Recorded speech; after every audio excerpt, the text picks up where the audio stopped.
Bihar BPSC में। तो हमारे पास है बीपीएससी के previous year question. Previous year question कितना इम्पोर्टेंट है आप जानते हैं।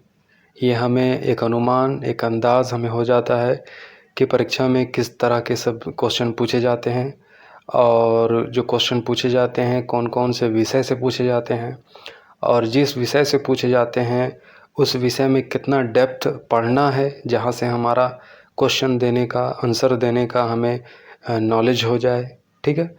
तो अब धीरे धीरे बीपीएससी अपना ट्रेंड बदल रही है। पहले जिस तरह से फैक्चुअल क्वेश्चन ज़्यादा पूछे जाते थे, अब जो क्वेश्चन पूछे जाते हैं एनालिटिकल क्वेश्चन पूछे जाते हैं।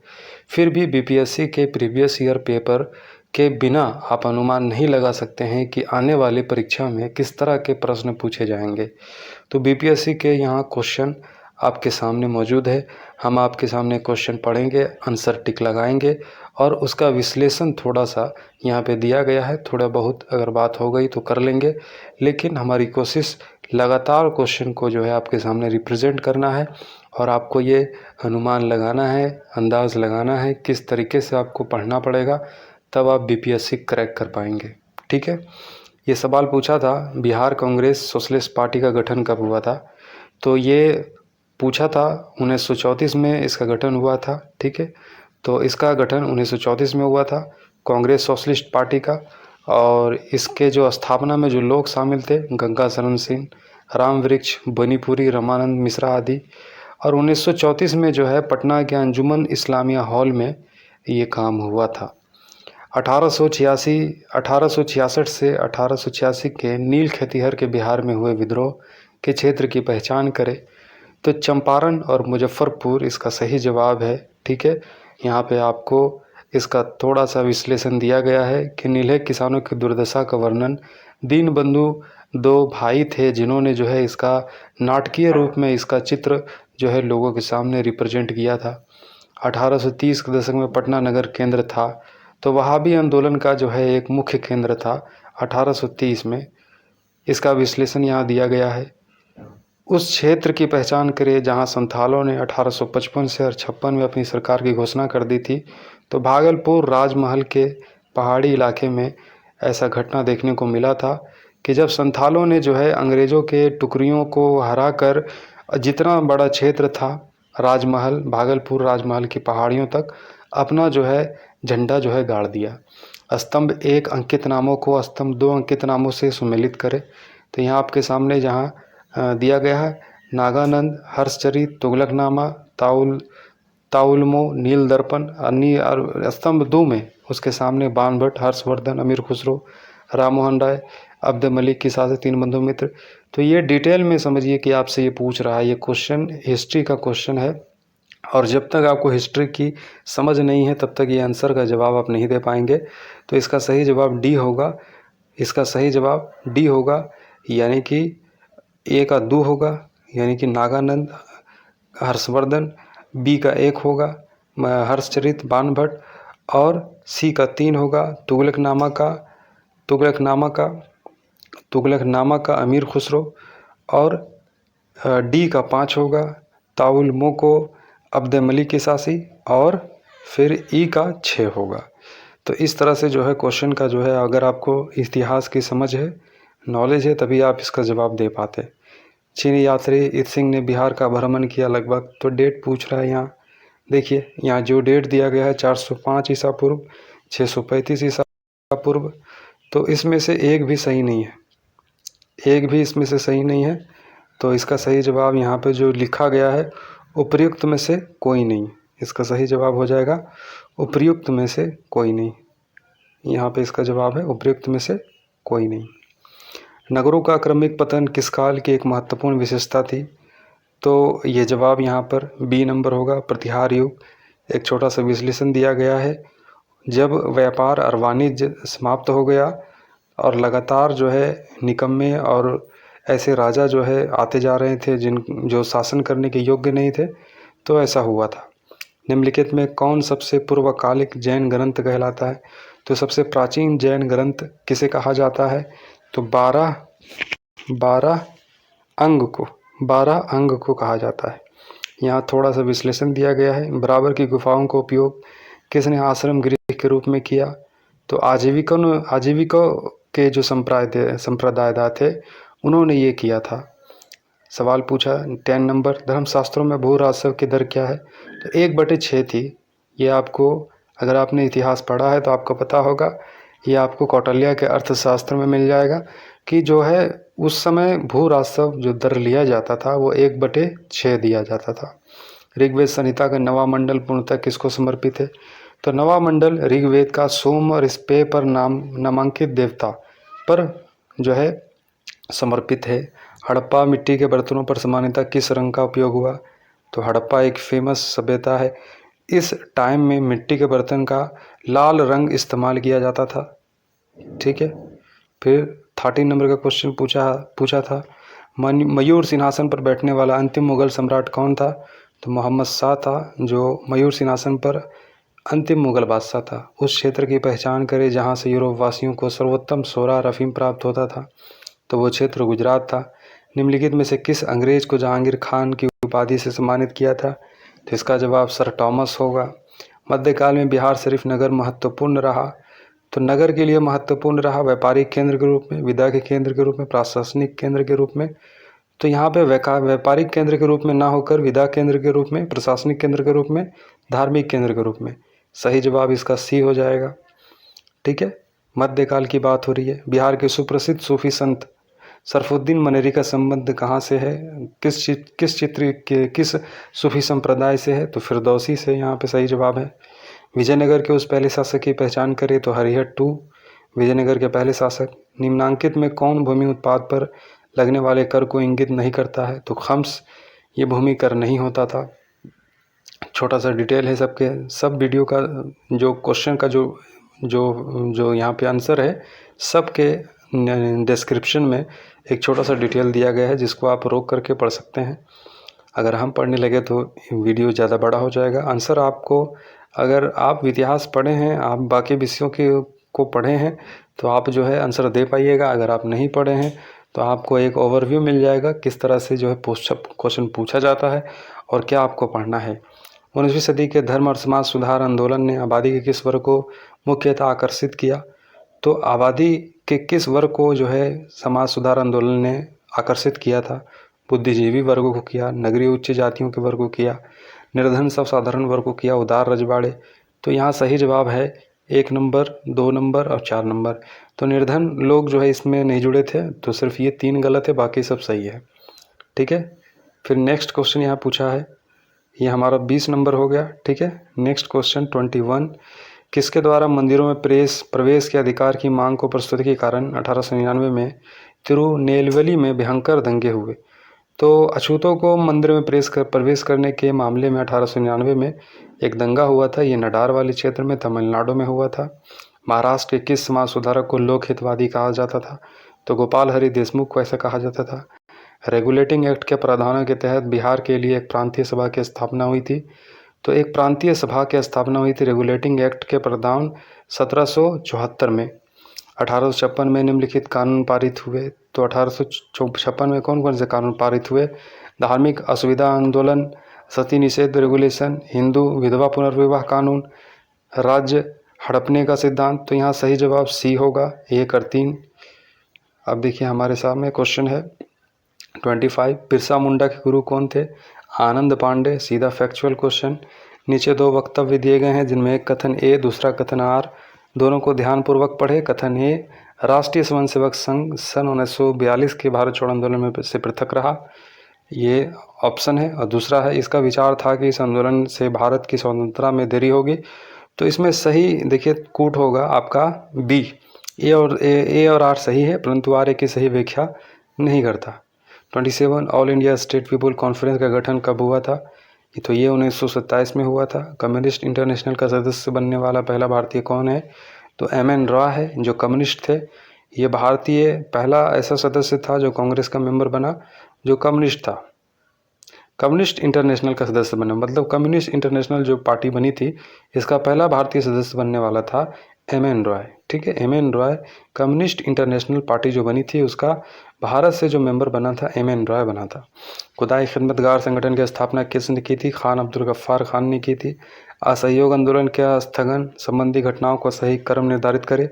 तो असहयोग आंदोलन से जुड़ा हुआ जो क्रमवार जो घटनाएं हुई थी, तो उस घटना से यहाँ पे सवाल पूछा था। चौरी चौरा में पुलिस गोलीकांड पहले हुआ, उग्र भीड़ द्वारा पुलिस थाने को जलाना, गांधी जी द्वारा आंदोलन का स्थगन, गांधी जी की गिरफ्तारी। तो सही जवाब 1 2 3 4 है, तो ए हो जाएगा। किसने खिलाफत आंदोलन को हिंदुओं और मुसलमानों की एकता के एक ऐसे अवसर के रूप में देखा जो 100 वर्षों के बाद ऐसा मौका मिलेगा? तो ये गांधी जी ने देखा था। निम्नलिखित में किसका योगदान होम रूल लीग की स्थापना में नहीं था? तो टी.एम. अल्काट हो जाएगा। इसका होम रूल लीग में कोई योगदान नहीं था। होम रूल लीग में एनी बेसेंट और तिलक का ही बड़ा योगदान था। निम्नलिखित में से कौन वर्ग 1905 के स्वदेशी आंदोलन से मुख्यतः अप्रभावित रहा? तो कौन अप्रभावित रहा? महिलाएं, कृषक, मुस्लिम, बुद्धिजीवी। तो सही जवाब 3 होगा, 1 2 3, यानी कि 1905 के स्वदेशी आंदोलन से अप्रभावित रहा। जो अप्रभावित रहे तो महिलाएं रही, 2 एवं 3 अप्रभावित रही, यानी कि इनके ऊपर प्रभाव पड़ा, ठीक है। अब देखिए 34, 1873 ईस्वी में किसने सत्य शोधक समाज की स्थापना की थी? ज्योतिबा बाई फूले ने की थी। भारतीय राष्ट्रीय कांग्रेस के प्रथम महिला अध्यक्ष का नाम बताइए? एनी बेसेंट, ठीक है। किस वर्ष हिंदुस्तान रिपब्लिक ने एसोसिएशन की स्थापना हुई? 1924 में हुई थी। सीधा फैक्चुअल क्वेश्चन था। फिर सवाल 37, मानव बलि प्रथा का निषेध करने के कारण अंग्रेजों के विरुद्ध विद्रोह करने वाली जनजाति का नाम बताइए? खोंड। देखिए, आदिवासियों में मानव की बलि दी जाती थी। इसके विरुद्ध निषेध कानून लाने के बाद इसके खिलाफ भी विद्रोह हो गया। हमारी संस्कृति का जो बहुत सारा ऐसे कुकृतियाँ थी जो बहुत ही खतरनाक थी, बहुत ही गंदी थी, उन चीज़ों को देखा जाए तो अंग्रेज़ों ने उनको मिटाने का काम किया। तो वो चीज़ें अच्छी थी, जैसे सती प्रथा के ऊपर कानून लाया, मानव बलि के ऊपर कानून लाया, और भी ऐसी चीज़ें थी जो कि अच्छा काम था इसके ऊपर। लेकिन हमारी संस्कृति उस चीज़ को, परंपरा को इतना अजड़ तरीके से जो है उसको पकड़ के रखा हुआ था, जिसके वजह से जो है समाज में जो है ये चीज़ हटाने के बाद भी जो है दंगाएं हुई है। तो ये हुआ था, खोंड जनजाति ने इसके खिलाफ जो है विद्रोह कर दिया था। 1857 के विद्रोह में बिहार के कई नगरों को प्रभावित किया। बिहार के विभिन्न नगरों में विद्रोह के विस्फोट का सही क्रम कौन सा है? तो किस तरह से जो है बिहार में विद्रोह आगे बढ़ा था, क्रम सही पूछ रहा है। तो रोहिणी, पटना, मुजफ्फरपुर, जगदीशपुर। निम्नलिखित वर्गों में से किसने 1857 क्रांति में भाग नहीं लिया? तो देखिए, खेतिहर मजदूर, साहूकार, कृषक, जमींदार। तो कौन भाग नहीं लिया? तो 2 और 4 हो जाएगा। साहूकार ने भाग नहीं लिया, जमींदार ने नहीं लिया 1857 की क्रांति में। निम्नलिखित में से किसने 1857 की क्रांति को एक षड्यंत्र की संज्ञा दी? तो षड्यंत्र की संज्ञा देखिए, 1857 की क्रांति के ऊपर अंग्रेजों ने, हमारे देश के लोगों ने अलग अलग टिप्पणियाँ की।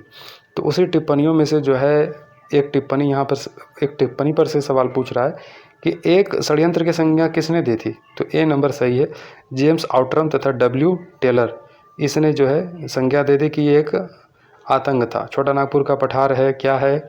छोटा नागपुर पठार एक संप्राय भूमि है, ठीक है, जहाँ बहुत सारी खनिज पदार्थ निकलती है। भारत सबसे महत्वपूर्ण मत्स्य उद्योग क्षेत्र है अपतट में, यानी कि तट के किनारे जो है ज़्यादातर जो है ये होता है, ठीक है। 20 लाख वर्ग किलोमीटर तक हमारे सीमा से, जो तटीय सीमा है वहाँ से इको मतलब अन्य आर्थिक क्षेत्र कहा जाता है, ठीक है। तो वहाँ से जो है वो जो है मछली को पकड़ने का कारोबार करने का काम होता है। मर्मुगांव पत्तन स्थित है, गोवा में स्थित है। सबसे बड़ा हिमनद निम्नलिखित में कौन है? तो सबसे बड़ा हिमनद गंगोत्री है, ठीक है। तो इसका सही जवाब ये हो गया। क्षेत्रफल के अनुसार निम्नलिखित राज्यों का सही आरोही क्रम क्या है? तो सही आरोही क्रम निम्नलिखित राज्यों में से यहाँ पे आपके सामने आंध्र प्रदेश, बिहार, मध्य प्रदेश, उत्तर प्रदेश। तो सही जवाब आपको यहाँ पे देखिए, सही जवाब यहाँ डी है, ठीक है। सही जवाब यहाँ डी है, 3 1 4 2, यानी कि मध्य प्रदेश पहले, आंध्र प्रदेश फिर उसके बाद उत्तर प्रदेश, फिर चौथा मतलब 2 नंबर का लास्ट में बिहार, ठीक है। नेक्स्ट क्वेश्चन, मानसून का निवर्तन इंगित होता है, मतलब इसका सही जवाब कि मानसून जब इंगित होता है तो साफ आकाश से, ठीक है। निम्नलिखित में कौन भूमि बंधित नदी है? तो लूनी नदी जो है बंधित नदी है, जो कि पश्चिम अरब सागर में गिरने से पहले ही राजस्थान के रेतीली मैदानों में जो है खो जाती है। भारत के चावल के कटोरा क्षेत्र का नाम बताइए। तो कृष्ण गोदावरी डेल्टा को भारत के कटोरा, चावल के कटोरा के रूप में जो है जाना जाता है। समस्त विश्व में चीतों की सर्वाधिक आबादी भारत में है। इनकी अनुमानित संख्या 6000 है। अभी जो है संख्या घट गई है। ये बहुत पुराना जो है क्वेश्चन है। ग्रीन पीस क्या है, ये क्वेश्चन पूछा जा रहा है। ग्रीन पीस क्या है, ठीक है, ये है पर्यावरण समर्थकों का एक अंतर्राष्ट्रीय संगठन है। तेज हवा वाली रात्रि में ओस नहीं बहती क्योंकि वाष्पीकरण की दर तेज हो जाती है, इसलिए नहीं बहती। समुद्र नीला प्रतीत होता है प्रकाश के परावर्तन के वजह से। देखिए ये क्वेश्चन पूछा था 52। अब फिर देखिए 53, न्यूजीलैंड में पाया जाने वाला उड़यनहीन पक्षी है तो कीवी है जो उड़ता नहीं है। मृदा अपरदन को रोका जा सकता है वनारोपण करके। पत्थर के कोयले के भंडार कौन से देश संसार में है, तो चीन में है पत्थर के कोयले का भंडार सबसे ज़्यादा। परिस्थितिक संतुलन बनाए रखने के लिए न्यूनतम वन आवरण अनिवार्य कितना है, मतलब परिस्थिति को अनुकूल बनाए रखने के लिए, ऑक्सीजन की मात्रा को ना घटने के लिए, कार्बन डाइऑक्साइड को अनुकूल रखने के लिए, तो 33% जो है भूमि पर क्या होना चाहिए, वन होना चाहिए। 57 में क्वेश्चन पूछा था निम्नलिखित में कौन एक पत्तन नगर नहीं है, तो पत्तन नगर जो कि समुद्र से सटा हुआ नहीं है तो वो है कैनबेरा। ठीक है, आग्नेय चट्टानों के लिए निम्नलिखित में से कौन सा कथन सत्य है, तो वे क्रिस्टलीय अक्रिस्टलीय दोनों होती है। सही जवाब यही है। हमारी आकाशगंगा के केंद्र की परिक्रमा करने में सूर्य को समय लगता है तो डी 25 करोड़ वर्ष। साप्टा का पूर्ण रूप क्या है, तो साउथ एशिया प्रीफरेंशियल ट्रेड एग्रीमेंट, इसका जो है इसका फुल फॉर्म यही है। नेक्स्ट क्वेश्चन पूछा 61, विगत वर्षों में भारत की केंद्र सरकार का सर्वाधिक संपूर्ण व्यय किस क्षेत्र में हुआ, तो विकास के क्षेत्र में ज़्यादा खर्च हुआ। ग्रामीण क्षेत्रों से प्रत्यक्षता संबंधित, परिवार कल्याण संबंधित, करेंट अफेयर का क्वेश्चन ये सब है। ठीक है, करंट अफेयर का क्वेश्चन है। 62 में भी करंट अफेयर का क्वेश्चन है। 63 में भी करंट अफेयर का क्वेश्चन है। 64 में भी करंट अफेयर का क्वेश्चन है। देखिए करंट अफेयर का क्वेश्चन तो काम का नहीं है, ठीक है, लेकिन आप समझिए करंट अफेयर से भी क्वेश्चन पूछा जाता है, बहुत ज़्यादा पूछा जाता है। भारत में प्रोत्साहन क्षेत्र कितने हैं, तो 7 है जिनको प्रोत्साहन की ज़रूरत है। ठीक है, प्रोत्साहन विकास क्षेत्र जिसका तेजी से विकास हो रहा है। भारतीय अर्थव्यवस्था में संयुक्त क्षेत्र का क्या अभिप्राय है, संयुक्त क्षेत्र का मतलब किसी उद्यमी, सरकार और निजी क्षेत्र को दोनों का मिलकर जो है उस कारोबार को बढ़ाने का नाम संयुक्त क्षेत्र होता है। भारत को एक अल्प विकसित देश कहा जाता है, उसकी क्या वजह है, तो इसकी वजह 2, 3, 4 में लिखा हुआ है। तीव्र गति से जनसंख्या का वृद्धि, कृषि पर आधारित निर्भरता के कारण, औद्योगिक उन्नति की मंद गति के कारण, ये सब वजह है जिससे कि हमारी जो है हमें गरीबी का मतलब जैसे हमें कहा जाता है अल्प विकसित देश कहा जाता है। बहुउद्देशीय नदी घाटी योजना को आधुनिक भारत का मंदिर किसने कहा था, नेहरू, जवाहरलाल नेहरू ने कहा था कि जो है बहुउद्देशीय नदी घाटी परियोजना हमारे देश का मंदिर है। सन 1991 की जनगणना के अनुसार भारत की जनसंख्या क्या है, तो यहाँ 1991 की जनगणना के अनुसार 84.4 करोड़ है। भारत में राष्ट्रीय आय का आकलन होता है केंद्रीय सांख्यिकी संगठन द्वारा। भारत में राज्य सरकार के लिए आय का सबसे महत्वपूर्ण स्रोत है बिक्री कर, जो बिक्री के ऊपर कर मिलता है। आज भी जीएसटी से ही सबसे ज़्यादा पैसे आते हैं। 8 अक्टूबर 1991 ईस्वी को रिजर्व बैंक ऑफ इंडिया ने बैंक दर को 11% से बढ़ाकर कर दिया था, 12% कर दिया था प्रति वर्ष। 73 का सवाल देखिए, स्वतंत्रता प्राप्ति के बाद से भारत ने सर्वाधिक प्रगति की है गेहूं के उत्पादन में। पंचवर्षीय योजना के मसौदे को अंतिम रूप में कौन स्वीकृति प्रदान करता है, तो राष्ट्रीय विकास परिषद करता है। योजना आयोग का गठन कब हुआ था, योजना आयोग 1950 में गठन किया गया था। उत्तर प्रदेश के राज्यपाल ने विधानसभा के सत्र को आयोजन के लिए इसके अध्यक्ष को निर्देश दिया। ऐसा करने में वह उन अधिकारों का उपयोग कर रहे थे उनके पद में नहीं थे, तो अधिकार 175 में इनका वर्णन है, जिसके वजह से ये जो राज्यपाल जो है ये अधिकार, ये फैसला लेने में जो है सक्षम थे। 77 में क्वेश्चन पूछ रहा है जिला नियोजन और विकास परिषद का प्रधान कौन होता है, इसका प्रधान जिला विकास पदाधिकारी होता है। भारतीय संविधान के निम्नांकित अनुच्छेद में कौन राज्य की विधानसभाओं के निर्वाचन का प्रावधान प्रस्तुत करता है, अनुच्छेद 170 में जो है इसका राष्ट्रपति का निर्वाचन का प्रावधान पेश करता है। 79 में क्वेश्चन पूछा निम्नलिखित राज्यों में कहाँ विधान परिषद है, तो केरल, हिमाचल प्रदेश, दिल्ली, बिहार, तो कहाँ है, तो केवल 4, बिहार में केवल जो है हमारे यहाँ जो है परिषद है। देखिए 2 होता है, 2 भवन होता है राज्य में भी, कोई राज्य में होता है, कोई राज्य में नहीं होता है। तो बिहार में 2 भवन है, ठीक है, एक राज्यसभा हो गया और एक विधान परिषद। किस राज्य में विधान परिषद की संरचना अथवा विघटन किया जा सकता है, किस आधार पर, उस राज्य की विधानसभा द्वारा विघटन या फिर ख़त्म किया जा सकता है या फिर रखा जा सकता है। संसद के दोनों सदनों का संयुक्त। देखिए पॉलिटी से सवाल पूछ रहा है, पॉलिटी में भी एक अच्छी समझ आप रखते हैं तभी इन सवालों के जवाब दे पाइएगा। थोड़ा ऊपर ऊपर से पढ़िएगा तो फिर ये जवाब आप नहीं दे पाइएगा। देखिए सवाल, देखिए क्या पूछ रहा है। सवाल पूछ रहा है कि विधान परिषद की संरचना और अथवा विघटन किया जा सकता है। विधान परिषद की संरचना करना और उसका विघटन किस आधार पर किया जा सकता है? तो उस राज्य की विधानसभा द्वारा किया जा सकता है। आपको इतनी पॉलिटी की समझ होनी चाहिए तभी आप जवाब दे पाइएगा। आप एक अधिकारी बनने वाले हैं, आपसे आयोग इतना समझ किया जो है डिमांड भी रखता है कि आपके पास इतनी समझ होनी चाहिए। संसद के दोनों सदनों का संयुक्त अधिवेशन आयोजित होता है। देखिए तो आयोजित होता है, इसका सही जवाब यहाँ डी में है। डी में क्या है? केवल 4। एक ऐसे विधेयक पर विचार करने और उसे पारित करने के लिए जिस पर दोनों में मतभेद हो तो तभी संयुक्त अधिवेशन का जो है आयोजन किया जाता है। लोकसभा का नेता कौन है? प्रधानमंत्री जो है लोकसभा का नेता होता है। ये 82 नंबर का सवाल हो गया। 83 का सवाल, भारतीय संविधान की प्रस्तावना के संबंध में निम्नलिखित में कौन सा क्रम सही है? तो डी सही है। सार्वभौम, सत्ता संपन्न, समाजवादी, धर्मनिरपेक्ष, जनवादी, गणतंत्र। राज्यसभा को भंग करने का अधिकार किसे प्राप्त है? उपरोक्त में से कोई नहीं सही जवाब है। यदि किसी राज्य की विधानसभा का अध्यक्ष स्पीकर पद त्याग चाहे तो उसे अपना त्याग पत्र देना चाहिए। उपाध्यक्ष को दे सकता है। वर्तमान लोकसभा में प्रत्येक राज्य के लिए स्थानों का आवंटन आधारित सीट किस जनगणना के पर आधारित है? सन 1971 की जनगणना पर जो है सीट का जो है यहाँ पे आकलन किया गया है। लोकसभा चुनाव का कोई प्रत्याशी अपनी जमानत खो देता है यदि उसे प्राप्त ना हो सके कितना मत? उपरोक्त में से कोई नहीं सही जवाब है। तो कितना? 10% मत होना चाहिए। निर्वाचन में 10% मत प्राप्त होना चाहिए। लोकसभा को उसके कार्यकाल की समाप्ति के पूर्व भी भंग किया जा सकता है। तो सी नंबर के दिए, राष्ट्रपति द्वारा मंत्रिपरिषद की सलाह पर लोकसभा को भंग किया जा सकता है। प्रतिवर्ष 5 लाख भारतीय एक रोग से मरते हैं, इसकी पहचान करें तो 6 रोग है टीबी की बीमारी से। प्रतिवर्ष 5 लाख भारतीय मरते हैं। जब हम बकरी या भेड़ की मांस खाते हैं तब हम क्या हुआ? द्वितीय उपभोक्ता है, यानी कि द्वितीय उपभोक्ता है। ये पर्यावरण से क्वेश्चन पूछ रहा है। डॉल्फिन वर्गीकृत किए जाते हैं स्तनी में, यानी कि जिनके स्तन होते हैं, दूध पिला करके बच्चों को बड़ा करते हैं। अपमार्जक क्या है? साबुन है। आर्कियोरेप्टिक्स क्या है? देखिए सवाल पूछा तो ए नंबर जुरेसिक युग का सर्वपुरातन पक्षी है। जीवक चक्र की दृष्टि से पौधे का सबसे महत्वपूर्ण अंग क्या है? तना है। किस वनस्पति खाद्य में अधिकतम प्रोटीन होता है? तो सोयाबीन में होता है। सबसे लंबा जीवित वृक्ष यूकेलिप्टस है। वर्तमान प्रमाण के अनुसार पृथ्वी पर जीव का उद्गम हुआ था लगभग 2 लाख वर्ष पूर्व। इस युग में प्रोटोजोआ, शैवाल और जीवाणु थे। तो इसका जो है 2 लाख, सैकड़ा, हजार, 10,000, 2 लाख वर्ष पूर्व का जो है ये टाइम का है। एस्प्रिन है। एस्प्रिन क्या है? एस्प्रिन यहाँ पे एंटी पायरेटिक है, रेडियोधर्म पदार्थ उत्सर्जित करता है। 100 नंबर क्वेश्चन। उपरोक्त में से सभी ठीक है, यहाँ पे सभी जवाब है। जल की अस्थायी कठोरता का कारण है कैल्शियम, मैग्नीशियम की क्लोराइड और सल्फेट। ठीक है। निम्नलिखित में सबसे भारी धातु क्या है? यूरेनियम है सबसे भारी धातु।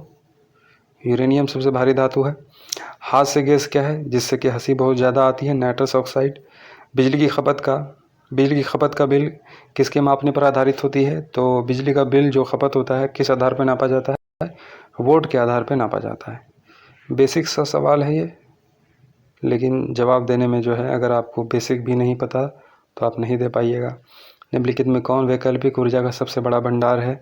तो सौर ऊर्जा है। यदि 10 अध्यापक की वार्षिक औसत आय 25,000 हो और 2 अध्यापक में प्रत्येक वार्षिक आय 20,000 हो तो शेष अध्यापकों को वार्षिक औसत आय होगी।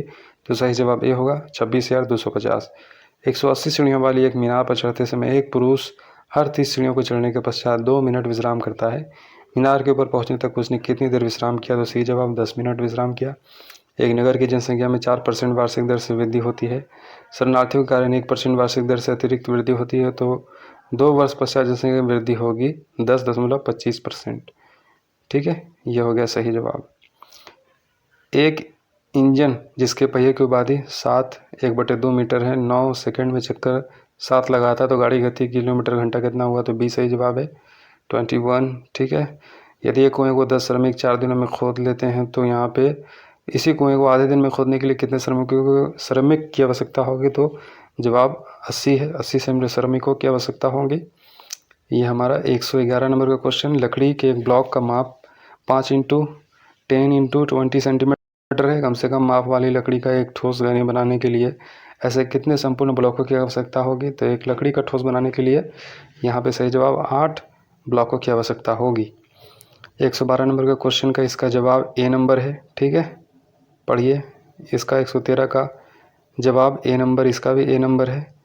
आप इसको देखिए, बढ़िया से क्वेश्चन देखिए, आपके सामने क्वेश्चन है, ये मैथ से पूछ रहा है। मैथ आपको कितना पढ़ना है? 10th तक अगर आपको मैथ आता है तो इससे ज़्यादा आपको पढ़ने की ज़रूरत नहीं है। 10th तक के ही मैथ के आधारित बीपीएससी सवाल पूछता है, बहुत डीप में नहीं पूछता है। अगर आपको मैथ की थोड़ी बहुत समझ है तो आप दे सकते हैं। देखिए यहाँ सवाल पूछा है, एक वर्ग परीक्षा में एक्स या वाई को निम्नांकित अंक मिले हैं। एक्स वाई को निम्नांकित अंक मिले हैं, तो आप पूछ रहे हैं किसको अधिक अंक मिले हैं? तो एक्स को 1% अधिक मिले हैं। यहाँ जवाब सही है और यहाँ बना के दिखाया गया है। यदि y का x%, z का y% हो तो z बराबर होगा। तो सही जवाब इसका देखिए a है, x होगा। ठीक है, अब देखिए नेक्स्ट क्वेश्चन 114। यदि a b c d, तो यहाँ पूछ रहा है, तो इसका सही जवाब b है। ठीक है, एक वर्ग की परिमिति, तो इसका सही जवाब a है। ठीक है, किसी कोड में d साइड के स्थान पर 45 3 39 45 लिखा गया है, तो उसी कोड में ए बाइट के स्थान पर क्या लिखा जाएगा? तो कोडिंग पूछ रहा है, तो ये सी होगा। वर्ष 1994 के सर्वश्रेष्ठ चलचित्र का ऑस्कर पुरस्कार जीता किसने? फॉरेस्ट गंप ने जीता था। ब्रायन लारा को विश्व क्रिकेट में 2 कीर्तिमान को पार करने के कारण बहुत ख्याति प्राप्त हुई। जिन 2 खिलाड़ियों के कीर्तिमानों को उन्होंने पार किया वे हैं, यहाँ पे ऑप्शन ए में भी देखिए, फिर ऑप्शन यहाँ पे ऑप्शन बी में देखिए, Donald Gavaskar, Allan Border, Donald Bradman, Len Hutton, Garfield Sobers, Hanif Mohammad. तो सी सही जवाब है, Donald Bradman, Len hotel.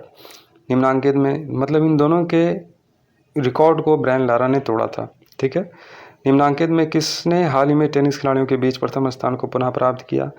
Steffi Graf Triumph of the spirit नामक रचना संबंधी निम्नांकित कथनों में कौन सत्य है? डी नंबर सारे सही है। यहाँ पे दक्षिण अफ्रीका की नई संसद में राष्ट्रीय सभा और सीनेट का क्रमशः शक्तियाँ क्या है? डी नंबर देखिए 400:90 है। निम्नलिखित देशों में कौन अमेरिकी शस्त्रों का सबसे बड़ा खरीदार? तो सबसे बड़ा खरीदार सऊदी अरब है। भारतीय समुद्र शास्त्रियों ने अरब सागर के तल में मुंबई के दक्षिण पश्चिम में लगभग 455 किलोमीटर दूर एक नए 1505 मीटर ऊंचे पर्वत की खोज की है। इस पर्वत का नाम रखा गया रमन सागर पर्वत। एक पर्वत की खोज की गई है अरब सागर में, मुंबई से करीब अरब सागर में उसकी नाम रखी गई है। देखिए यहाँ नाम रखी गई है रमन सागर पर्वत, जो कि अरब सागर के मुंबई के करीब खोजा गया है। सन 1995 में कौन फिल्म महोत्सव का न्यायिक मंडल के अध्यक्ष कौन थे? तो क्लिंटन ईस्टवुड। हाल ही में आयोजित G7 शिखर सम्मेलन का अध्यक्षता किसने की? तो जेम्स रैटी। निम्नांकित देशों का किसने यूरोपीय समुदाय के लिए एकल मुद्रा के प्रस्ताव का सबसे सशक्त विरोध किया? तो जवाब इंग्लैंड। देखिए अगर आप स्टूडेंट हैं तो ये आप समझ सकते हैं, आप अनुमान लगा सकते हैं कि करंट अफेयर में भी किस तरह के सवाल पूछे जा रहे हैं। ठीक है, किस तरह के सवाल पूछे जा रहे हैं, आप अंदाज़ा लगा सकते हैं कि किस तरह से करंट अफेयर आपको कवर करना है। निम्नलिखित देशों को किस मानवाधिकारों के गंभीर उल्लंघन का दोषी ठहराया? देखिए तो किसको ठहराया? उपरोक्त सभी ईरान, पाकिस्तान, तुर्की सबको मानवाधिकारों के उल्लंघन के दोषी ठहराया। जम्मू और कश्मीर का प्रशासन द्वारा निम्नलिखित पुस्तकों में किसे प्रतिबंधित किया? तो प्रतिबंधित किया था तहरीक मुजाहिदीन, इस किताब को प्रतिबंध किया था। नासक क्या है? नासक भारत द्वारा बनाई जा रही प्रक्षेपत्र नौका है। ठीक है, अब सवाल पूछ रहा है 130 में पूछा गया था, विवादग्रस्त एनोरॉन परियोजना कहाँ स्थित होगी? दाभोल में। तेल निर्यातक देशों के संगठन का वर्तमान अध्यक्ष कौन है? तो आरबिन जोजे अरिएटा है। मुहाजिर कौमी आंदोलन क्या है? तो ये पाकिस्तान में बसे प्रभावित मुसलमानों का एक राजनीतिक दल है। 1995 के फिल्म फेयर पुरस्कार सर्वश्रेष्ठ अभिनेत्री का पुरस्कार किसने प्राप्त किया? डिम्पल कपाड़िया ने किया था। तो ये पूछा भारतीय महिला क्रिकेट दल ने 3 राष्ट्रों की प्रतियोगिता की जीती, किसका आयोजन हुआ था? न्यूजीलैंड में हुआ था। विश्व बैंक के अध्यक्ष है, विश्व बैंक के अध्यक्ष देखिए पूछ रहा है लेविस टू प्रेस्टन, अभी आपको भी पता होना चाहिए। साको सहारा अभी समाचारों में चर्चित है क्योंकि सही जवाब इसका सी होगा। वे जापान के एक धार्मिक समुदाय से संबंधित है जिस पर आतंकवादी गतिविधियों का आरोप है। निम्नलिखित राज्यों में किसने हाल में मोटे चावल का दाम घटाकर 2 रुपये प्रति किलोग्राम कर दिया है? तो ये है आंध्र प्रदेश है, इसका दाम घटा करके 2 रुपये प्रति किलोग्राम कर दिया है। चावल का दाम घटा के 2 रुपये प्रति किलो कर दिया है। विश्व मुक्केबाजी संगठन की हैवीवेट श्रेणी का वर्तमान विजेता है हेरिडिक वॉर, ये सब करंट अफेयर का सवाल है। निम्नलिखित देशों में किसके साथ भारत ने विगत दिनों में एक द्विपक्षीय संधि की है जिसका उद्देश्य निवेश को संरक्षण और प्रोत्साहन प्रदान करना? फ्रांस के साथ किया। हाल ही में आयोजित G7 संख्या शिखर सम्मेलन का स्थल नोवा स्कोशिया स्थित है। तो कनाडा में बिहार में लोकसभा में सांसदों की संख्या कितनी है? तो कनाडा में बिहार में लोकसभा के सांसदों की संख्या कितनी है? तो 54 है। ठीक है। नीचे 2 वक्तव्य दिए गए हैं, इनमें कथन ए कथन दूसरा आर है। दोनों को ध्यानपूर्वक पढ़े और सही कूट का चयन करें। देखिए, दक्षिण बिहार उत्तरी बिहार की अपेक्षा अधिक विकसित है। दक्षिण बिहार में उद्योग का भी विकास हुआ है। तो देखिए जवाब होगा ए और बी दोनों सही है, किंतु आर्य की सही व्याख्या नहीं है। संसार का सर्वोत्तम खनिज अभ्रक प्राप्त होता है हमें, बी नंबर का सही जवाब है केवल 2 हजारीबाग से सबसे ज़्यादा अभ्रक प्राप्त होता है। बिहार में कृषि का स्वरूप क्या है? कृषि का स्वरूप यहाँ पे जो है एक है जीवनोदायी, यानी कि लोग जीने के लिए कृषि करते हैं। बिहार की सस्य गहनता कितनी है? तो 128%। निम्नलिखित नदियों में कौन बिहार में गंगा से मिलती है? तो इसका सही जवाब यहाँ पर देखिए 4 है, गंडक, सोन, घाघरा, पुनपुन। तो इसका सही जवाब यहाँ पे देखिए क्या दिया, इसका सही जवाब पुनपुन होगा। ठीक है, विश्व में ये हमने देख लिया, इसका सही जवाब ठीक है ए होगा। 1 2 3 4 ये सारे मिलती है, सॉरी हमने एक नदी का नाम लिया, ये सारी नदी जो है जाके गंडक में मिलती है। 4 नंबर, ठीक है 4 नंबर यहाँ पे देखिए, गंडक, सोन, घाघरा, पुनपुन ये सब नदियाँ जैसे गंगा में जाके मिलती है। ये सारे जवाब सही है। बिहार की सिंचाई की क्षमता लगभग कितनी है? तो 79.20 लाख हेक्टेयर। बिहार का कुल भौगोलिक क्षेत्रफल कितना है? देखिए सी नंबर 174,000 वर्ग किलोमीटर। देश में कच्चे तांबे का उत्पादन में बिहार का स्थान क्या है? दूसरा स्थान है। बिहार में पहली चीनी मिल स्थापित कब हुई थी, कहाँ हुई थी? महरौरा में हुई थी। तो ये हमने पूरा जो है प्रीवियस ईयर के क्वेश्चन 40 समझ लीजिए ये हमने देखा है। देखिए प्रीवियस ईयर क्वेश्चन 40वीं BPSC परीक्षा में जो पूछा गया था वो क्वेश्चन हमने यहाँ पे कवर किया है। तो अगर आप इस वीडियो को अटेम्प्ट किए हैं तो आपको पता चल जाएगा कि किस तरह से जो है क्वेश्चन पूछे जाते हैं। 1995 का क्वेश्चन हमने यहाँ पे जो है देखा है, 95 का देखा है, 96 का भी देखेंगे, 97 का भी देखेंगे, 99 का भी देखेंगे, 98 भी देखेंगे, सब देखेंगे। 2022 तक के पेपर हम देखेंगे। इससे आपको अनुमान हो जाएगा कि किस तरह से पढ़ना है आपको, और आपके सामने जो है एक दिमाग में मैप बन जाएगा किन विषयों को पढ़ना है, किन विषयों को छोड़ना है। और साथ ही साथ बहुत सारे ऐसे सवाल होते हैं जो डायरेक्ट पिछले ही परीक्षा के पेपर से पूछ लेता है, तो आप सीधा आप उसका जवाब दे पाएंगे। ठीक है, अच्छा लगा तो लाइक कीजिए, सब्सक्राइब कीजिए, शेयर कीजिए। Thank you.